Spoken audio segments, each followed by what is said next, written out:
Hello guys and welcome back. We're now on episode 20 of the free-to-play series. It's going very quick, we say that every time, it's the truth guys. So this week we've made some huge progress, and this week we've got some huge news. Now what is that huge news? Well, if you haven't seen, we've got the Galactic Legend Jabba requirements set 2. That isn't the news for this account though, that's the news to my main account. But we also got the character we're being given for this month, and it is Mothma. So we've already had Kyle Katarn, who's needed for our farm, and now we're being given Mothma for free. Guys, this is unreal. And the funny thing is, this video was originally going to be me talking about the teams I'll have ready by level 85. Not the teams I plan to have ready towards the end, but the teams I have planned to be ready as we hit level 85 straight out of the gates. And in that video, or in the original recording, I'd actually said I wasn't planning on having the Mothma team ready and done, because I just don't have time to farm Mothma right now, because we're farming other characters. But this changes everything. This update giving us Mothma for free this month will unlock more Mothma for me, and they are perfectly fine at 2 stars. We just need to make sure that we give them the necessary Zetas.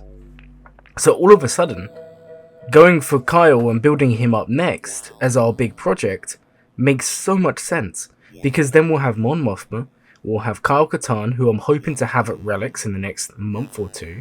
He'll probably be either our first or second relic. I'm very tempted to make Vandal Chewie our first relic, but I'm also kind of conflicted about whether we go Vandal Chewie or Kyle Katarn. Then that will give us Mothma. We're already going for Hoth Rebel Scout and POW. And then also Hoth Rebel Soldier. So we've basically got that team is going to be ready by level 85, and that is insane. So what will that mean for the account? By level 85, we will have Iden with an Iden team at least gear 8 across the board. We will have Wampa unlocked. We will have a Dash team unlocked. Now, okay, some of you will be saying, but Glurmit, do you really think you're going to have a 7-star Dash in that amount of time? Probably not. But here's the thing.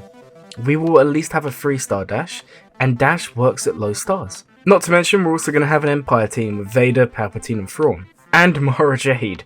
And the fun thing here is, we could even farm Gideon at some point. He is a Cantina farm, so it would take some time.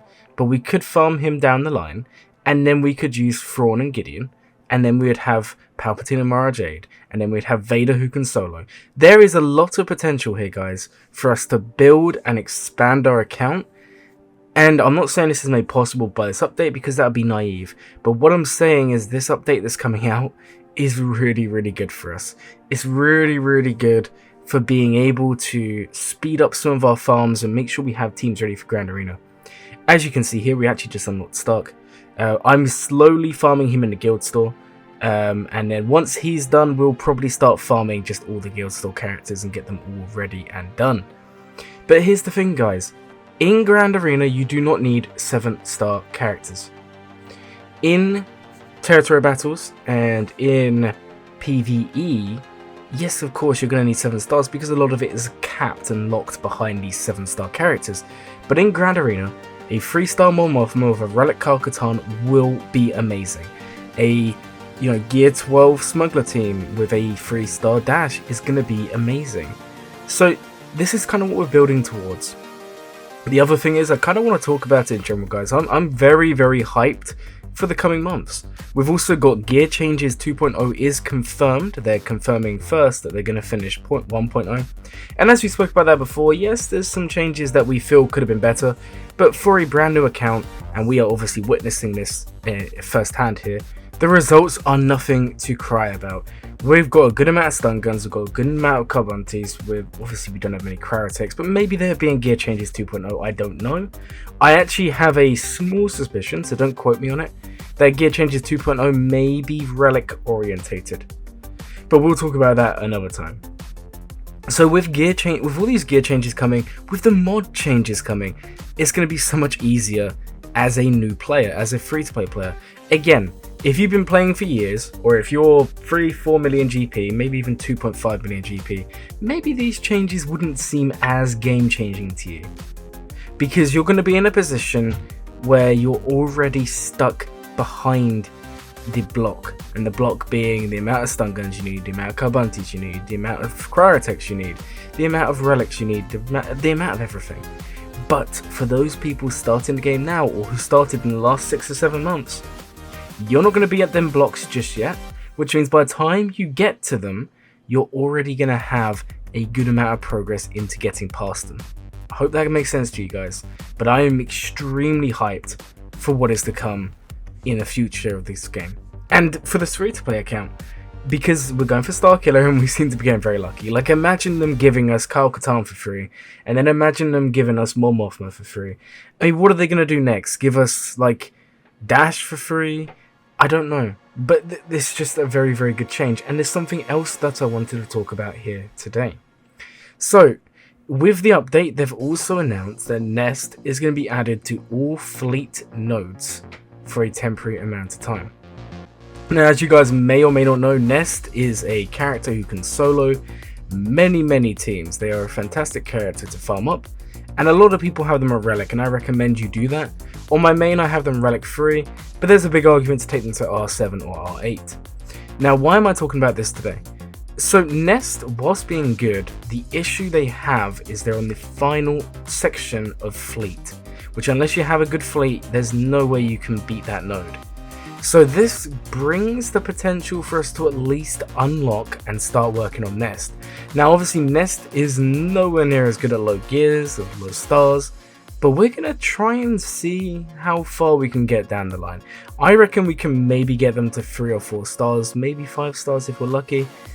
But it's also something else that I'm kind of excited about, because down the line we will be going for Nest, so being able to unlock them early on is going to be so helpful.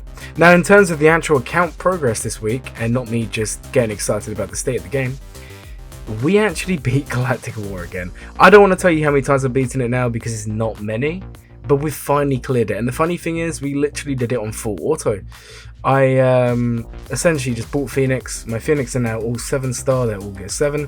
I remodded them, that was in the previous episode, and since then I've just been messing around and just letting them do their thing. And yeah, we full cleared Galactic War, so that is really nice. And in terms of other aspects of the game that we've improved or developed, we now have our Iden team coming together. Stormtrooper is now 7 stars, Iden is almost 3 stars. We obviously unlock Stark. Once I get around to opening my Bronzium packs, we will hopefully have Snowtrooper done. So the Iden team is looking good. Our Smuggler team is also looking good. Like young Lando's now gear 7. He's going to be going to gear 8 shortly. And then really with the announcement of Mothma being given to us for free in the monthly giveaways from CG, we will be giving Kyle Katarn some gear. I want to take him to gear 10 or 11 really. He does require cryotechs, that is a pain, but he's such a good character, so we will be working on him shortly. And honestly guys, I can't really say it enough. I'm really excited about the future of the game. I know there's a lot of people out there who will bash on CG and who will hate the game, and yes, there's a lot of criticism they deserve. A lot of criticism, because there is so much wrong with this game, so much wrong with the practices of the game and all of that. But in terms of where the game is right now, ignoring everything else, it is probably in a better place than it's been in a long time. If you are a new player, or if you've just started playing a game, or if you've just come back to the game, or even just want to make a free-to-play account or an alt account just to enjoy the game and experience the early game gameplay, this is the time to do it, guys. This is the time to do it. So really, just go out there, play the game, enjoy the game, because there probably won't be a time where the game is in as good a state as it is right now. I want you guys to tell me in the comments, what progress did you make this week on your account? Did you unlock anyone nice? Did you do any events? What did you do? With that said, I hope you guys enjoyed this video. If you stuck around to the end, please consider giving it a like and subscribe. I really do appreciate you guys watching the videos, and I hope you'll have a Glurmit day.